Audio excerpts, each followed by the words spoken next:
Welcome to Hollywood Insider Help, where you can learn more about how to earn a good living as an author, screenwriter, producer, or podcaster. Remember, you can find great live and on-demand training designed to help you earn a good living making media you love at nancyfultonmeetups.com and nfm24.com. Our host is Nancy Fulton. Let's dive in. So why don't we begin by, if you could take a few minutes and sort of talk about your work and how you actually chose to make change the focus of your work as a medical professional. You know, you work. I think you mentioned that you work as an instructor for the School of Medicine, if I'm not mistaken. I started out just as my background. I went to graduate school. I was at Stanford University studying psychology, studying health services research, studying in the medical school. And there were personal and professional things that were getting me to question why people don't stick with things. There was a family event that happened where a family member who had been diagnosed with Crohn's disease, a stomach disorder, and had been rushed into emergency surgery and told, just saved his life, and was told, change your lifestyle. And he said he was going to do that, and I really thought he would, but he didn't follow through with it 100%, and it really scared me. I was frustrated, I'm really close to my family. And it, that along with other things just going on at the time. I was in a band and working with mobile apps and things like that at this time. And was really questioning why people don't stick with things, why we don't stick with things that we plan to do, and why other people, when we want other people to do things that they tell us they want to do, why they don't do it either. So I started studying this and integrating the psychology that I was learning, integrating the medicine and the health approach that I was having, and integrating technologies that I was working with. And really throughout this process, I realized that the same questions that I was having of why people don't stick with things, a lot of other people were not only having the same questions, but really suffering and not having the answers. And so it really was, I saw this need not only for myself and not only for the medical and public health research that I was doing, and not only for the theoretical psychology work that I was doing, but really this area of needing to be able to change behavior. It's not a new area. It's not like books haven't been written on it, but there is a science out there that I learned of how to address it, and that science had not been addressed, and that's why I wrote Stick With It. So can you talk for a few minutes about what the myth is, the 2 or 3 top myths that people have about making change, and how those myths have been proven wrong by a lot of the research that you've done? Yeah, so one major myth is that if you want to be able to change something, just give people information and it will change it. And that's all that they need. That's a big myth, because it assumes so many things. It assumes, first it assumes people are going to understand the information, but then there's assumption that people are going to be acting on it, that they're going to be able to act on it, that they're going to want to act on it. It assumes so many different things. And so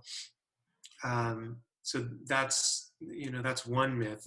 Another myth along with that, and this is probably the biggest and most important myth, and that is that if people are unable to make a change, that it's because there's something wrong with them.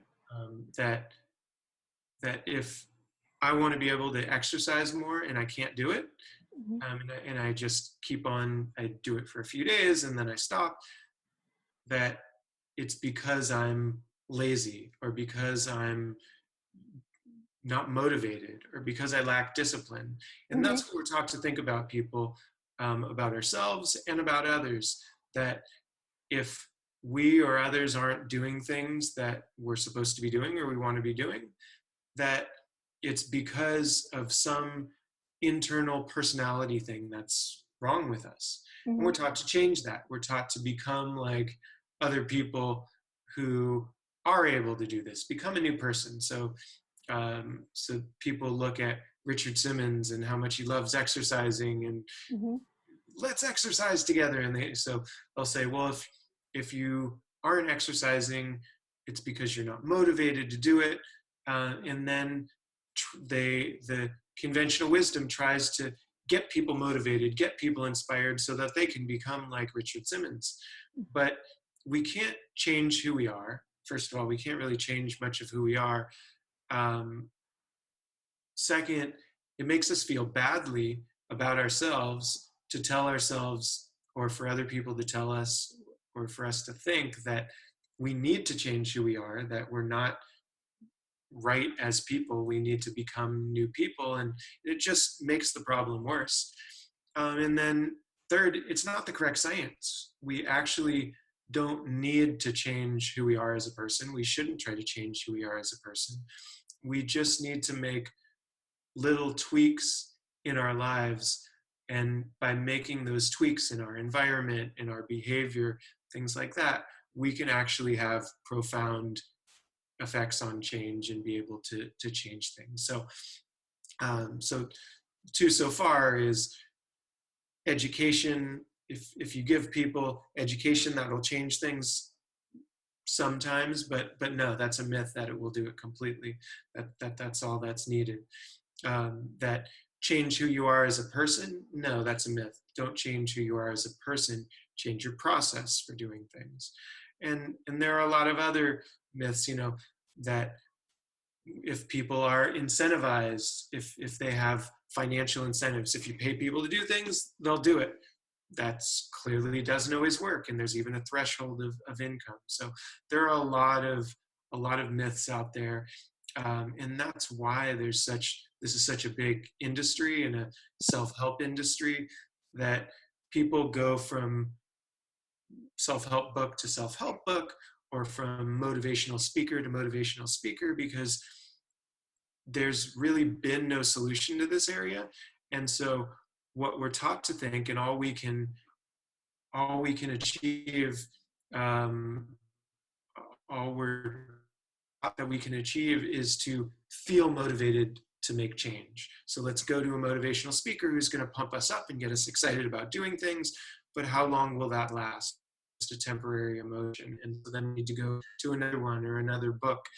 And instead, there's the science about change is not saying you need to go get motivation all the time.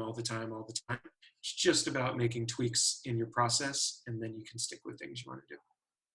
And so one of the reasons that I wanted to do this particular event is you talk about ways for people to change their own behavior, but you also talk, a lot of the work that you've done has been applied to people who are selling, like you said, talking about selling apps, or are trying to get people to comply with medical requirements. Like you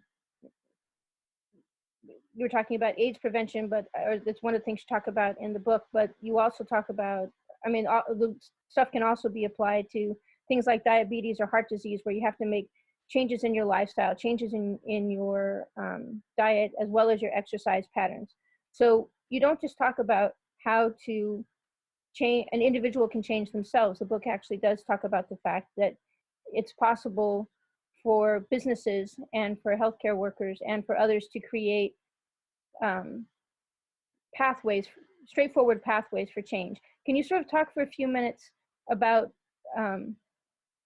one of the things you talk about is something called ladders, and that was a surprise because I'd never heard anybody talk about the fact that there are incremental steps to making huge changes, and specifically how to design those steps so people can they can do things that would otherwise have been seen as impossible. So can you sort of talk about some of the mechanisms that you've seen work when it comes for people changing their own behavior and or changing the behavior of others? Yeah, and I would say actually, I only backed into the we can change ourselves. As a researcher and the work that I do with patients and in public health, it's actually about changing other people. So it's actually more applicable to the business example, where we are constantly working on how do we, in the public health and medicine example, how do we get people to do things that everyone knows are good for them, we know are good for people, it's good for our public health system, it's good for people's health, but people don't do it. And throughout that process of learning how to change other people, we can also, I've learned, and it's really the same psychology, so we can be able to apply that back to ourselves and use the same psychology to change ourselves. And I think that's really one important and central theme within Stick With It, that this is not a self-help book, it's not a health book, it's not a business book. It really talks about the psychology of change. And if you understand that psychology of behavior change, you can apply it to any area in life. So what is the idea in Stick With It? I talk about there's a two-step process to change. So first is figure out what type of behavior you're trying to change, because not all behaviors are the same. So first figure out what type of, there are 3 types of behaviors. First figure out what type of behavior you're trying to change, and then it's either in what I call an A, B, or C behavior, an automatic, burning, or common behavior. Once you figure out whether you're trying to change an A, B, or C behavior, then there's a set of tools that can be used to change those 3 types of behaviors. I created a framework for these tools. There's 7 of the tools. And I created a framework using the acronym SCIENCE, where each one of the letters of the word science stands for a different one of these 7 forces. So, and it's not called science because you need to be a scientist or you need to be a doctor. It's that these are rooted in science. They're rooted in decades of psychological and scientific research, and that's why it's called science. So what are these 7 tools or forces? And I can go into later why it's important that they are forces. The first one is step ladders. Step ladders, so the S stands for step ladders, C stands for community, I stands for important, E stands for easy, N stands for neurohacks, next C stands for captivating, and then the last E stands for ingrained. So step ladders, like you asked about, that's the idea of doing things in small incremental steps. So the idea here is, here's an example. I ran into someone at the market, and he was telling me he had recently tried to run a marathon. He recently went to run a marathon. Now, as a background on him, he ran cross country in high school, so he had experience knowing how to run. He then went off into the Language Institute. So he went into the military, and there's the Language Institute where he was trained in Arabic. After that, so he's a smart guy. He went into Army intelligence. After that, he spent time, served our country in Afghanistan, and as part of Army intelligence. And then after that, he came back. It had now been a few years, and he decides, I'm going to run a marathon. Well, he got to mile 19 of this marathon, and then he collapsed. He couldn't finish it. And turned out the reason was he didn't train for the marathon. So, but if you had heard about his profile, I mean, you would think he's got everything that you need to be able to complete a marathon. He had the training in high school where he knew he had the knowledge of how to run distance. He had discipline. He was in Army intelligence. He had the discipline as a military veteran. He's smart. He was in intelligence. He learned multiple languages. He had everything that we would say you need to be able to stick with something like that. But what he was missing was the actual incremental training to be able to run the marathon. So I think it's really impressive that he got to mile 19 without even training. I know I would not be able to run a marathon without training. So, but I think this is a good example because we all do things like this in our daily life. We all plan steps that are much bigger than we can actually do. We plan New Year's resolutions to go to the gym every day for the coming year when we've maybe gone once the past month. And it's just what I call a dream. It's too far off. So in Stick With It, I created this figure called Steps, Goals, and Dreams. And that talks about how to quantify, because how do you know how small something is to make it an incremental step? Well, this figure, Steps, Goals, and Dreams, breaks it up. And if something takes more than 3 months to accomplish, like for me, running a marathon would take more than 3 months, it's what I call a dream. If something takes about 1 to 3 months, it's a goal. And if it takes a week or a day or two, it's what I call a step. And so if I want to be able to exercise more and I don't run ever, or I don't go to the gym, or I don't exercise, just getting a pair of running shoes, that's a first step. And so by using this figure and this method for quantifying it, we can use steps, goals, and dreams and be able to plan change that's the right size by using steps, goals, and dreams. So that's an example of step ladders. Then the next one of the 7 forces, C, stands for community. Community is the idea that we want to be different and we feel that we are different than the crowd, but the crowd actually really has a big influence on us through social support and competition, friendly competition, that can really drive us to stick to change.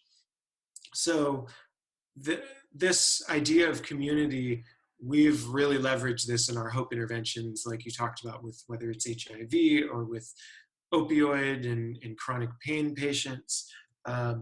We've built these online communities called HOPE Intervention, which stands for Harnessing Online Peer Education. And these are 12-week interventions where we recruit participants or patients at UCLA and the medical school. We'll have patients who are experiencing chronic pain or at risk for HIV. We'll have them join a 12-week online community, which is rooted in the science of behavior change and building these communities. And we find within 12 weeks, people in our groups are about 2 to 3 times as likely to change their behavior and stick with it compared to people who aren't in our groups.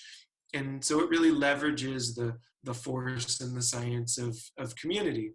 And a big part of that is having peer leaders who are helping to drive change and have change spread. And in Stick With It, I go through that science of how do you become a peer leader, or how do you recruit peer leaders, and how do you use that? How do you create communities to change others, or how do you join a community for yourself? So that's C in science. Then the next letter, I, stands for important. And important's the idea that we will continue doing things if they're important to us. And we'll stick with things if we care about them, if they're important to us. This actually is one that's people often think, they take the flip side of that and they'll say, well, if it's not important to someone, then they won't do it. So if something's not important, if change isn't important, if someone doesn't care about exercising or quitting smoking or doing something, then they're not going to do it. Well, we've actually found that's not true. And that's I think, an interesting thing. And that's why there are 7 of these forces as opposed to just one. It's not just important, there are 7 of them. And we found with our Hope communities, for example, we can get people to get tested for HIV. I mean, come on, who actually wants to get an HIV test? I don't know anyone that really is excited to go get an HIV test. But we can, by building that science of community, we can get people to change. So, but important in this chapter, we talk about, there's a short list that I give of how to make things important to people if it's not already important. Next, the E in science stands for easy. And this is the idea that things that are easy to do, people will keep doing. It's really as simple of an idea as that, but it's really difficult to apply in our lives because we often make things much more complicated than they need to be in our lives. We make things, we think that things need to be complicated for them to be good, for them to be right. But no, the simplest things when it comes to behavior change, the simplest things are the ones that will get us to stick with it. You know, to give an example of how to apply easy in our own lives, I work at UCLA. I used to work on campus, and I would go to the gym on campus, and I was very consistent about going to the gym. And then I moved, and my office moved to off campus, about 3/4 a mile south of the main campus. So now I had to be able to walk, and it would take me 45 minutes or so to be able to walk to the gym where I used to be going all the time. Stopped going to the gym, didn't go as frequently. And if someone had not known that story and they had just watched or heard I stopped going to the gym, they'd probably say, hey, he lost motivation to go to the gym, or he got lazy, he's gotten older and he's just not motivated anymore now as he's gotten older. But no, that's not why I stopped. I stopped because it was no longer convenient. It's no longer easy for me to go to the gym.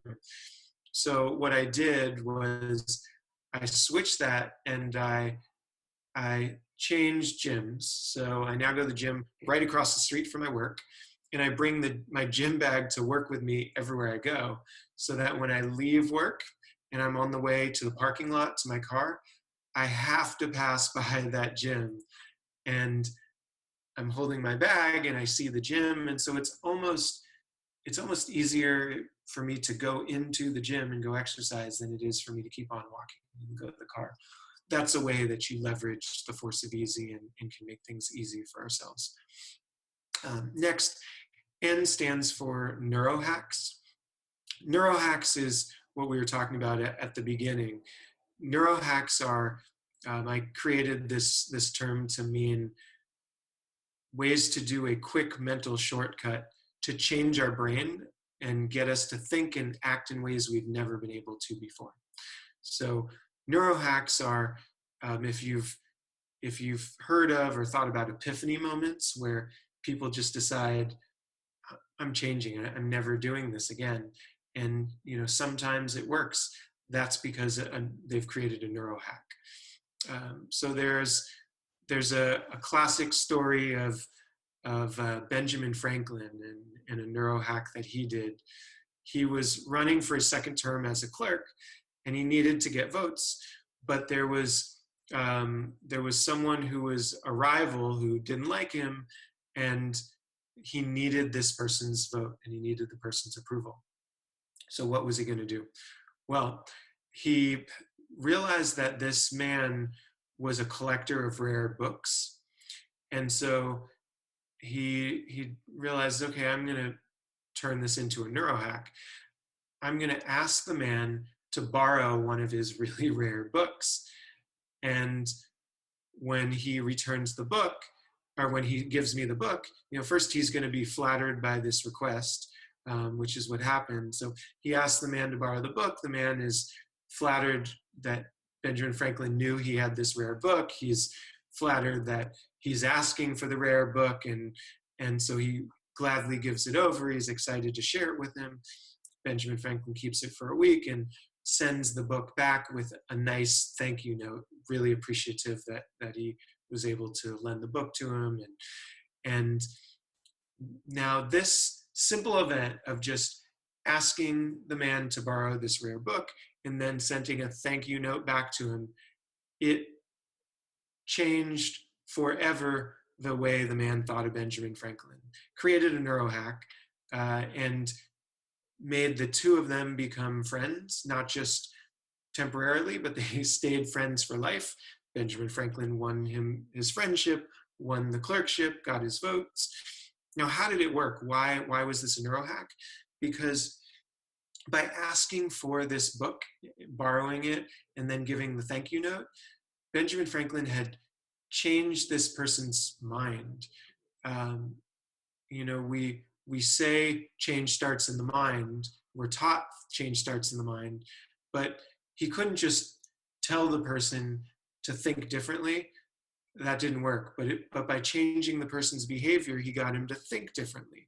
What happened is that man who is a rival, if you don't like someone, you don't let them borrow your things.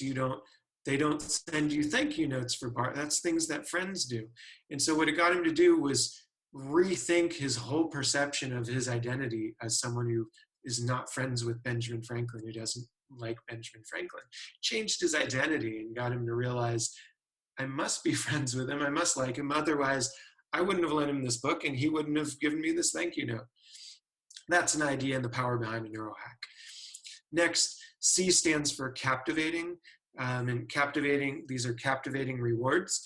And this is the idea that rewards matter to create change. If we want to create change, then we will do it if we are rewarded for doing it. But you can't just use any reward. It has to be one that's truly captivating. That's why the chapter is not called rewards. It's called captivating rewards. And so, for example, there was a gamification fad where that has come and fizzled out about giving people points and badges.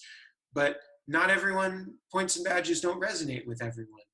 And it wears off for a lot or most people.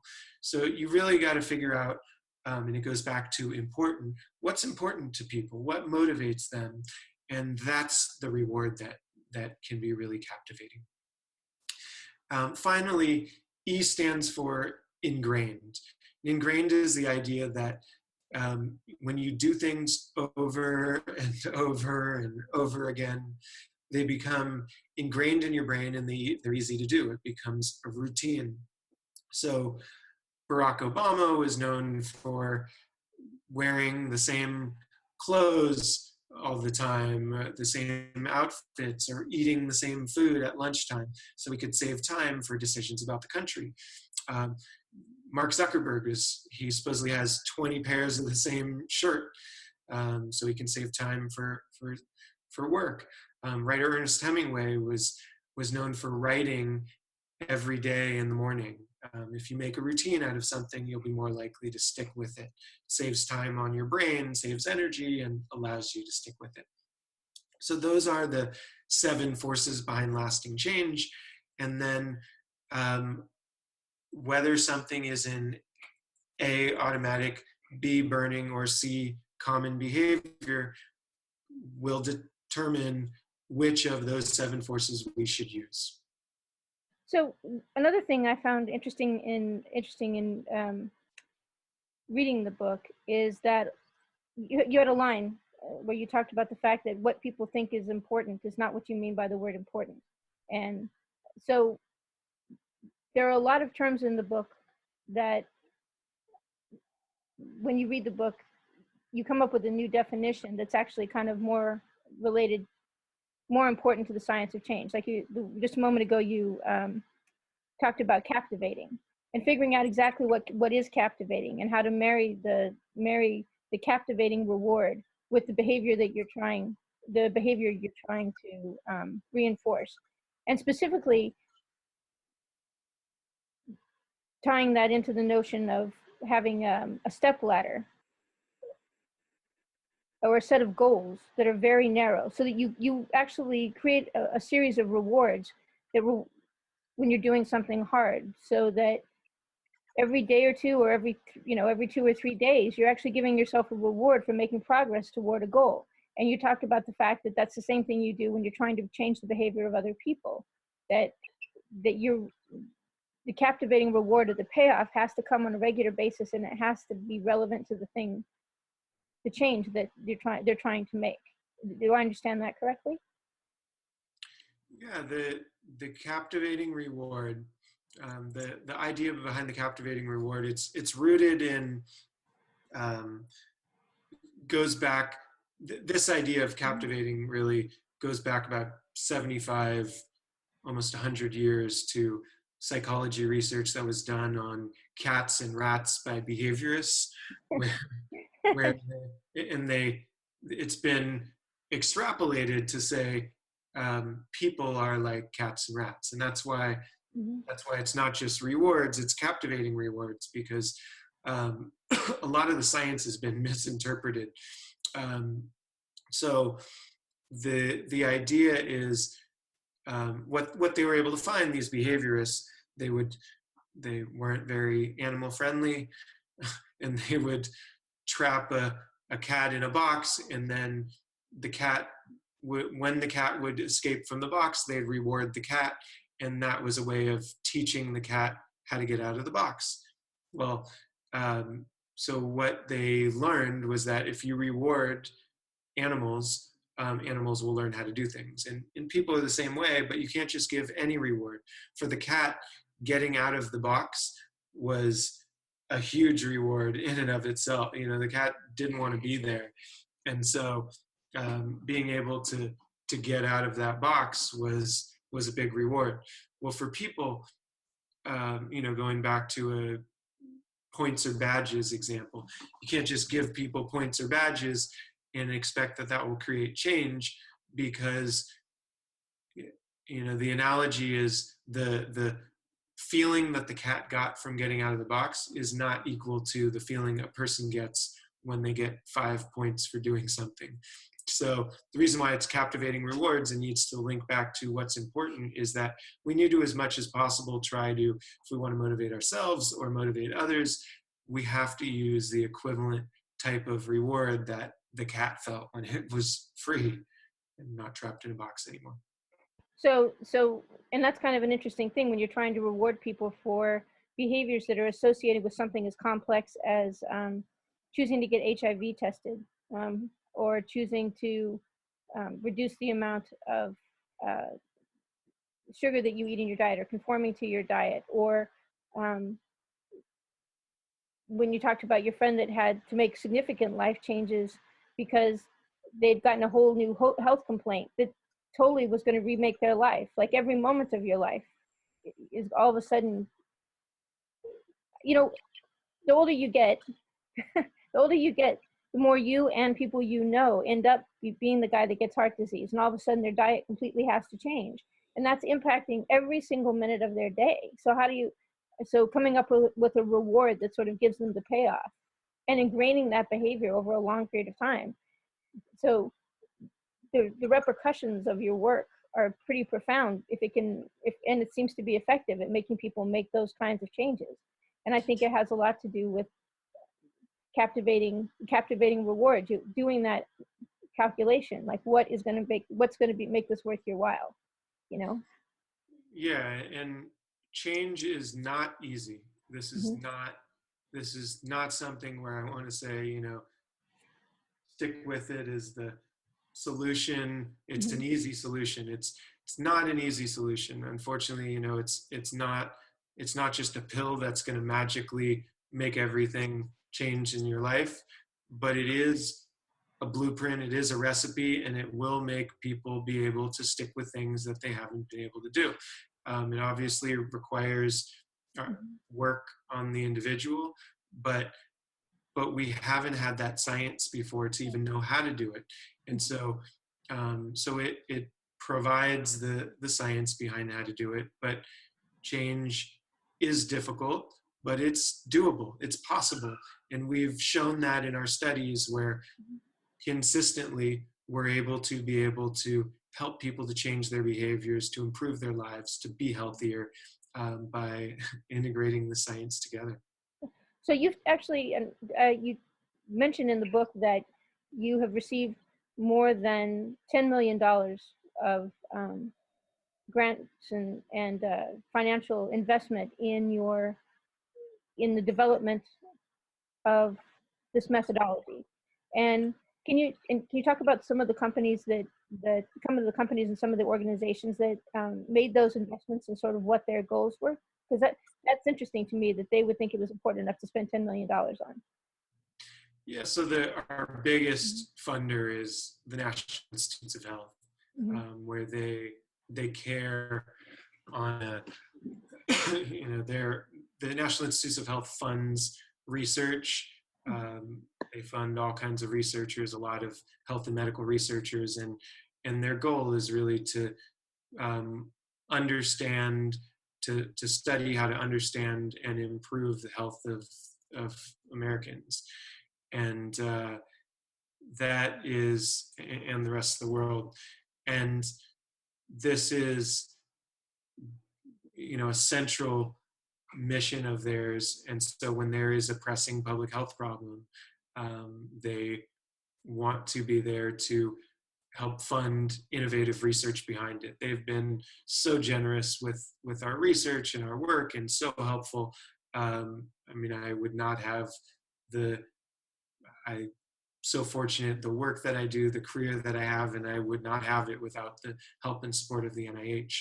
And then there are different institutes within the NIH, National Institute of Mental Health.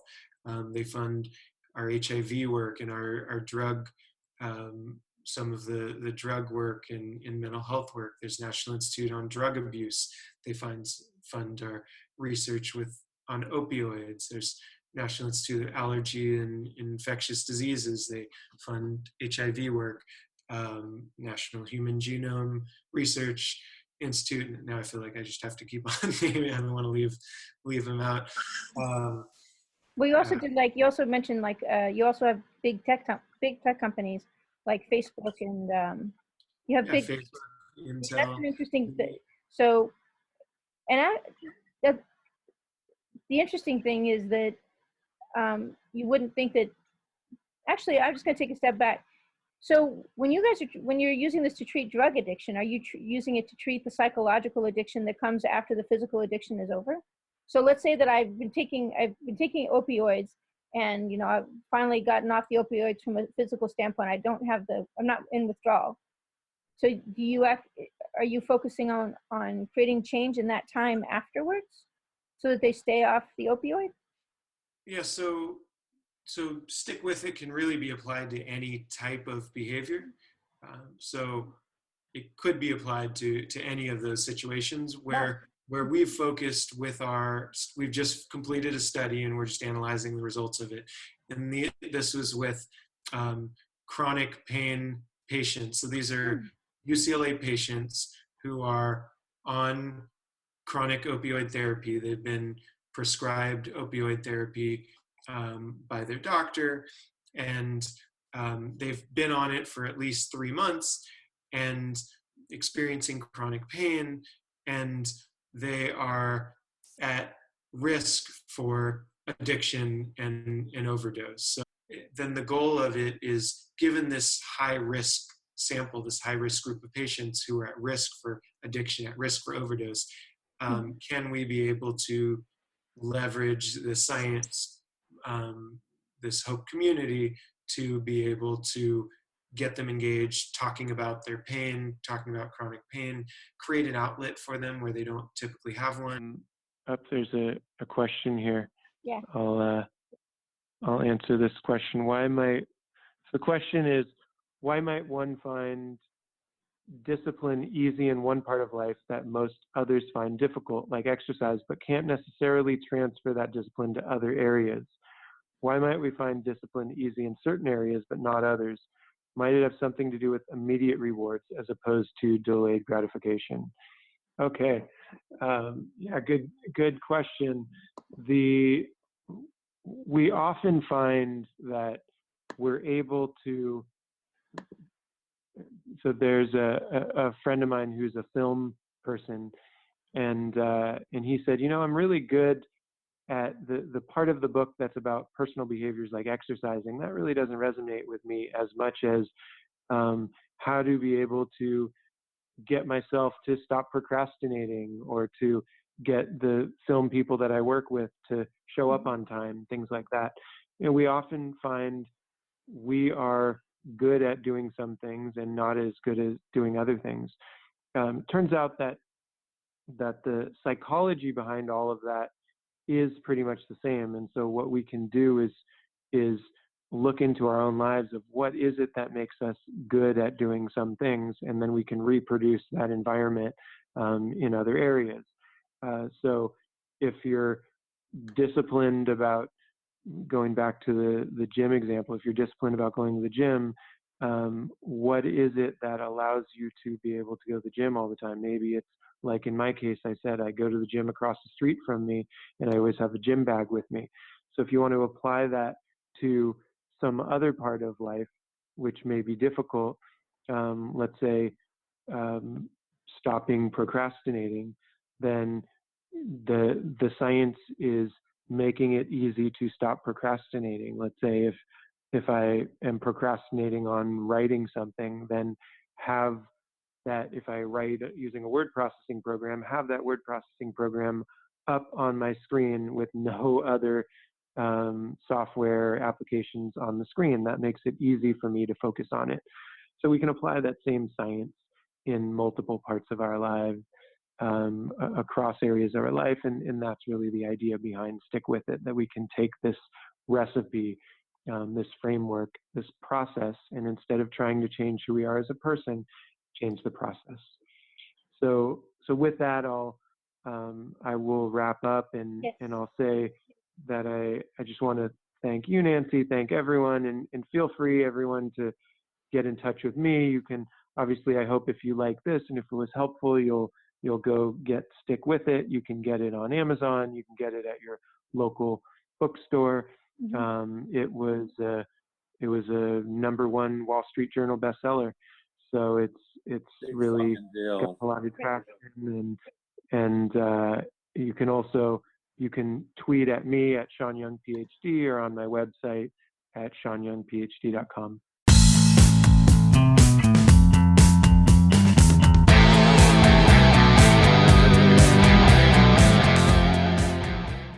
Thanks for listening to the Hollywood Insider Podcast.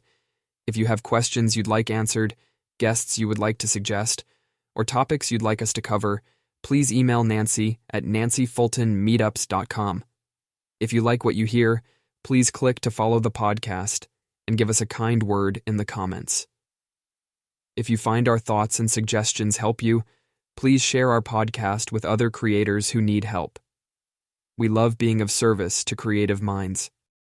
This podcast is produced by No Better Friend Entertainment, and this audio recording was copyrighted in 2024. All rights reserved. Music for this episode is licensed for commercial use from pond5.com.